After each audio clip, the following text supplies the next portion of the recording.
Imagine करें एक ऐसी दुनिया जहां सारी दुनिया खत्म हो चुकी है, सिर्फ आप अपनी फैमिली के साथ एक सुनसान जंगल में जिंदा बचे हैं। और अगर अपनी भूख मिटानी है तो जानवरों का शिकार करना होगा, और अगर जिंदा रहना है तो रोज मरना होगा, क्योंकि आपके आसपास रहते हैं कुछ आदमखोर लोग जिन्होंने अगर आपको जहां भी देख लिया तो वहीं पका कर खा जाएंगे। इंसानियत उड़ चुकी है दुनिया से, रहम मारा गया यहाँ पर।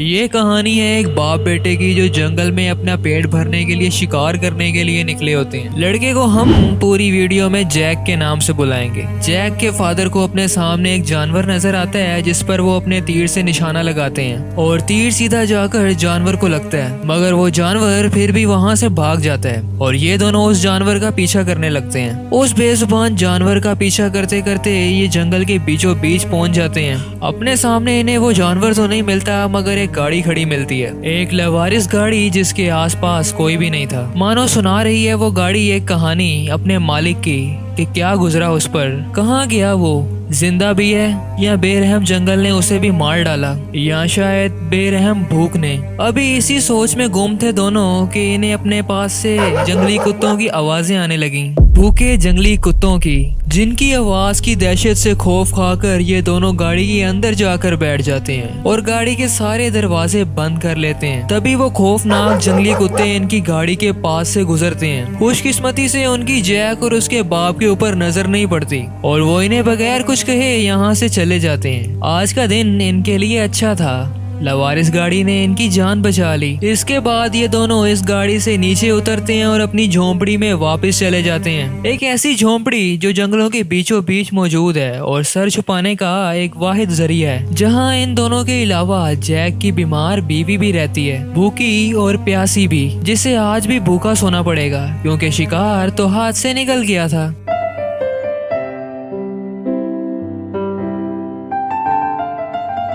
अगला दिन एक नया सवेरा। जैक टॉयलेट करने के लिए अपनी झोंपड़ी से बाहर निकलता है। अभी वो अपनी झोंपड़ी से थोड़ी दूर गया था कि उसे अपने पीछे कुछ लोग आते नजर आते हैं, जिन्हें देखकर वो फौरन अपनी झोंपड़ी की तरफ भागता है और जाकर दरवाजा बंद कर लेता है। दरअसल ये वही आदमखोर लोग थे जो ह्यूमन मीट के दीवाने थे, यानी आज किसी की मौत होने वाली थी। उन आदमखोरों का ग्रुप जैसे जैक की झोंपड़ी के पास आता है, जैक और उसके घर वाले पीछे के दरवाजे से वहाँ से भाग जाते हैं। जैक के फादर को अपने से ज्यादा अपने बच्चों की जान प्यारी थी और इसी वजह से वो जैक और जैक की वाइफ को एक सेफ जगह पर बंद करते हैं और खुद उन मॉन्स्टर्स यानी कि आदमखोरों से लड़ने के लिए अकेले ही चले जाते हैं। और उसी लड़ाई के दौरान उन आदमखोरों के हाथों से मारे जाते हैं और वो आदमखोर लोग जैक के फादर की लाश को उठाकर अपने साथ ले जाते हैं ताकि उसे भी खा सके, मगर इस वजह से जैक और जैक की वाइफ की जान तो बच जाती है। देन जैक किसी तरह अपनी बीमार बीवी को वापस झोंपड़ी में लेकर जाता है। झोंपड़ी में वापस जाकर जैक को अपने बाप की मौत का गम सताने लगा और इसी के साथ बीवी की तकलीफ भी देखी नहीं जा रही थी। जैक से अपनी बीवी को तकलीफ में देखा नहीं जा रहा था, भूखी